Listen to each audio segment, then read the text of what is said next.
Good evening, I'm Anthony Campbell with NextUp News. If June felt hotter and stickier than usual, you're not alone. And the data proves it. More than 240 million Americans experienced above average temperatures last month.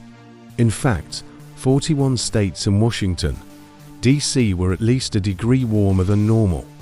But what stood out most wasn't the heat during the day. It was the nights. Heat index values, a measure of how hot it feels when you combine temperature and humidity, soared past 115 degrees in several areas. Across 44 states and D.C., nighttime temperatures stayed unusually high, offering little relief from the heat. In Baltimore's Inner Harbor, one night didn't drop below 87 degrees, a new June record. By the end of the week, cities like St. Louis, Chicago and Minneapolis could see dangerous conditions. This kind of sustained heat overnight can be dangerous. It can disrupt sleep and pose serious health risks, especially for those without air conditioning. To make matters worse, humidity surged nationwide. Around 290 million people felt stickier than normal air.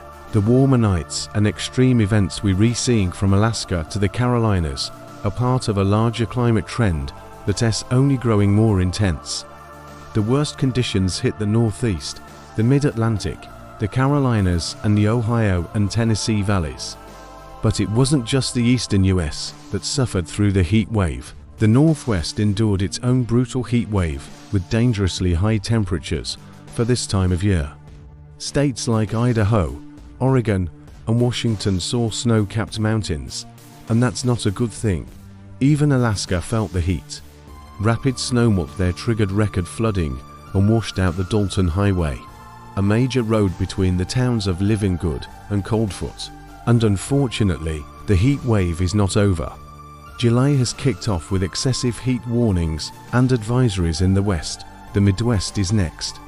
Along the East Coast, we may get a short break midweek, but above average temperatures are expected to return by Sunday.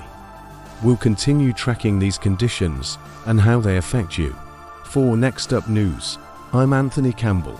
Stay safe, stay hydrated and stay cool.